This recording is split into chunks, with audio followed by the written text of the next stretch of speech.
It's not often a player wishes success for an opponent, but that's what national vice-captain David Warner wants for his Test opening partner Matt Renshaw this week as pressure mounts on the youngster in the lead-up to the Ashes.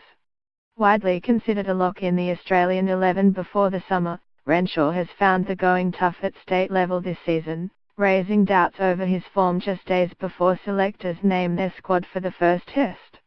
It would take a dramatic shift from the selectors' recent preference for youth if the 21-year-old was dumped, but concerns are growing with every cheap dismissal. Australia are not short of options if they make the shock move of dumping Renshaw. Shaun Marsh, who had success opening against South Africa last year before he was injured, is one of the form players in the opening few weeks of the domestic season, while Cameron Bancroft made 2 half-centuries against Mitchell Starc, Josh Hazlewood and Pat Cummins in testing conditions last week. Selector Mark Waugh said he was not worried 2 weeks ago with Renshaw's patchy form. The Queenslander has since posted scores of 1 and 19 for a tally of 53 at 13.25 in the Shield. It followed a modest JLT Cup where he averaged 25 in 6 games. Renshaw's slow start comes after he won rave reviews for the maturity he showed last summer when he answered the SOS call from selectors and starred at home against Pakistan, then in India where Australia fell just short of a memorable series victory. I want him to score runs this week. He's been under a bit of pressure this week, there's been a bit of talk in the media, Warner said.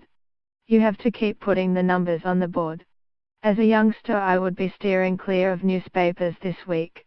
Renshaw, with his steadiness and temperament, is considered a good foil for stroke makers Warner, Yuzuma Khawaja and Steve Smith at the top of the Australian order. I want him to do well. I am a mate of his and wish him success, Warner said. He's got to keep playing well. We always talk about intent. That can be even the way you leave a ball or occupy the crease.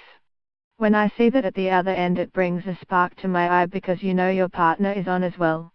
Warner agreed with Ryan Harris' assessment that England were vulnerable, describing their team as one in transition.